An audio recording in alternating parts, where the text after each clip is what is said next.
नमस्कार, alpha news में एक बार फिर से आपका स्वागत है। आज हम आपके लिए लेकर आए इस वक्त की सबसे बड़ी और ताजा खबरें। जी हां, प्रवासी मजदूरों पर सुप्रीम कोर्ट का आदेश, 15 दिनों में मजदूरों को वापस घर भेजा जाए। लगातार तीसरे दिन महंगा हुआ पेट्रोल और डीजल। जानिए क्या है आज का भाव। भाजपा नेता ज्योतिरादित्य सिंधिया और उनकी मां को कोरोना हो गया है, मैक्स हॉस्पिटल में हुए भर्ती। तो वहीं कांग्रेस की गुहार, अनामिका शुक्ला से माफी मांगे यूपी सरकार। दिल्ली के सीएम अरविंद केजरीवाल की कोरोना रिपोर्ट आ गई है, तबीयत में थोड़ा सुधार हुआ है, जानेंगे इस वीडियो में। दिल्ली में आज से सस्ती होगी शराब, नहीं लगेगा 70% कोरोना टैक्स। जानेंगे सब एक के बाद एक, तो बने रहिए आप हमारे साथ। जानेंगे आज दिन भर की बड़ी खबरें। बढ़ते हैं इस वक्त की सबसे बड़ी खबर की तरफ। देश में कोरोना वायरस संक्रमण के मामले बहुत ही तेजी से बढ़ रहे हैं। कुल मामले बढ़कर 2,76,000 हो गए हैं, जबकि 7,466 लोगों की मौत भी हो चुकी है। पिछले 24 घंटों के आंकड़ों की बात करें तो कोरोना वायरस के 9,985 नए मामले सामने आए हैं, जबकि 279 लोगों की मौत हो चुकी है, जो कि एक दिन में सबसे ज्यादा है। बढ़ते हैं आज की अगली बड़ी खबर की तरफ। जी हां, उत्तर प्रदेश में शिक्षक भर्ती घोटाला में परीक्षा के टॉपर को गिरफ्तार कर लिया गया है। प्रयागराज के सोमराव थाना क्षेत्र से टॉपर को गिरफ्तार किया गया है। इस मामले में 50 से अधिक अभ्यर्थी की तलाश पुलिस कर रही है। जानकारी के मुताबिक आपको बता दें, अभ्यर्थी 8 से 10 लाख रुपए देकर पास हुए हैं। प्रयागराज में हुई परीक्षाएं पूरी तरह से रद्द हो सकती हैं। दरअसल एक खबर के मुताबिक शिक्षक भर्ती परीक्षा में 150 में से 142 नंबर पाने वाले धर्मेंद्र कुमार पटेल को देश के राष्ट्रपति का नाम तक नहीं पता है। जब धर्मेंद्र से जनरल नॉलेज के कुछ आसान सवालों को पूछा गया तो धर्मेंद्र उन सवालों के जवाब देने में नाकाम रहे।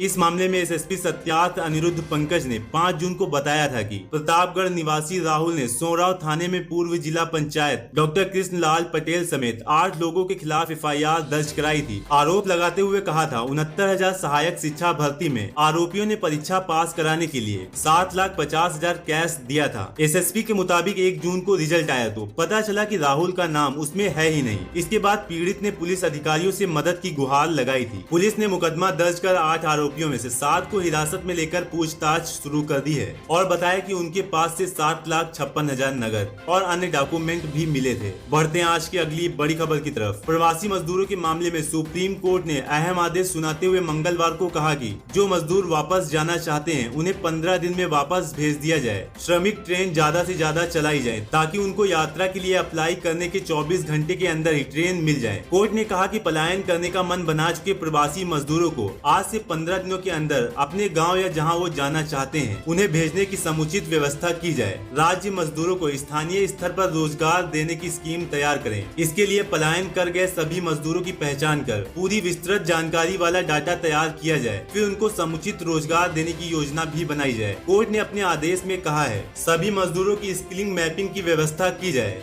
डिजास्टर मैनेजमेंट एक्ट के मुताबिक यह इंतजाम किया जाए और साथ ही मजदूर के खिलाफ लॉकडाउन के नियम तोड़ने के आरोप में दर्ज की गई सारी शिकायतें और मुकदमे वापस ले लिए जाएं। बढ़ते हैं अगली बड़ी खबर की तरफ। जी हां, हाल ही में आई एकता कपूर की वेब सीरीज XXX पर जारी विवाद लगातार गहराता ही जा रहा है। एकता कपूर के माफी मांगने के बाद उनके सीरीज से विवादित सीन हटा दिए गए थे। विवादित सीन हटाने के बाद भी ये मामला ठंडा होता नहीं दिख रहा है। एकता के ऊपर एफआईआर दर्ज करवाने वाले बिग बॉस सीजन 30 उनसे पद्मश्री सम्मान वापस लौटाने की मांग की है। बढ़ते हैं आज की अगली बड़ी खबर की तरफ। जी हां, जोधपुर के रहने वाले युवराज उर्फ बाबा जैक्सन ने फ्लिपकार्ट की तरफ से आयोजित की गई एंटरटेनमेंट नंबर 1 प्रतियोगिता जीत ली है। आपको बता दें, बाबा जैक्सन पिछले दिनों सोशल मीडिया पर काफी पॉपुलर हुए थे। वह एक टिकटॉक स्टार हैं और टाइगर श्रॉफ को अपना आइडल मानते हैं। टाइगर उनके वीडियोस को अपनी इंस्टा स्टोरी पर लगा चुके हैं। जी हां, इस कंपटीशन को होस्ट कर रहे बॉलीवुड एक्टर वरुण धवन ने हाल ही में अपनी इंस्टाग्राम पोस्ट में विजेता के नाम की घोषणा कर दी।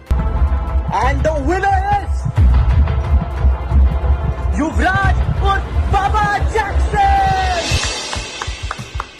इस कंपटीशन के विनर युवराज को 1 करोड़ रुपए की धनराशि इनाम में दी जाएगी। फ्लिपकार्ट ने unique stay at home reality show का आयोजन किया था, जिसमें हर सप्ताह एक विजेता को 10 लाख रुपए का इनाम और मेगा विनर को 1 करोड़ रुपए इनाम देने की घोषणा की थी। युवराज उर्फ बाबा जैक्सन के इस इनाम को जीतने की खबर बाहर आते ही उनके पूरे परिवार में खुशी की लहर दौड़ गई है। जी हाँ, इसी बीच अगली बड़ी खबर। उत्तर प्रदेश में 25 जिलों में एक साथ नौकरी करने के मामले में सुर्खियों में आई अनामिका शुक्ला के मामले में मंगलवार रविवार को बड़ा खुलासा हुआ है। आपको बता दें, अनामिका शुक्ला की डिग्री पर 25 लड़कियां नौकरी कर रही हैं। सच तो यह है कि अनामिका शुक्ला कोई नौकरी नहीं करती हैं। गोंडा बीएसए डॉक्टर इंद्रजीत प्रजापति के सामने खुद पेश होकर असली अनामिका शुक्ला ने इस बात का शपथ पत्र दिया है और बताया कि उन्हें पता भी नहीं था कि उनके नाम पर यह चल रहा है। इस केस पर कांग्रेस की महासचिव प्रियंका गांधी ने कहा है कि यूपी सरकार को अनामिका शुक्ला के घर जाकर माफी मांगनी चाहिए और उन्हें मानहानि का मुआवजा भी देना चाहिए। प्रियंका गांधी ने अनामिका के लिए सरकारी नौकरी की मांग करते हुए कहा है कि यूपी सरकार उनके परिवार को सुरक्षा भी दे। यूपी सरकार और उनके शिक्षा विभाग की नाक के नीचे चल रही लूट की व्यवस्था ने एक साधारण महिला को अपना शिकार बनाया है। उन्होंने अनामिका शुक्ला को न्याय देने की मांग भी की है। बढ़ते हैं आज की अगली बड़ी खबर की तरफ। जी हाँ, दिल्ली के मुख्यमंत्री अरविंद केजरीवाल की कोरोना रिपोर्ट निगेटिव आ गई है। केजरीवाल की तबीयत रविवार से ठीक नहीं थी। उन्हें हल्का बुखार और गले में खराश की शिकायत थी। उनका कोरोना टेस्ट के लिए सैंपल लिया गया था। अब उनकी रिपोर्ट निगेटिव आ गई है। जी हाँ, कोरोना वायरस का संक्रमण देश में तेजी से बढ़ता ही जा रहा है, जिसकी वजह से इस वायरस से प्रभावित देश की लिस्ट में भारत 5वें स्थान पर पहुंच गया है।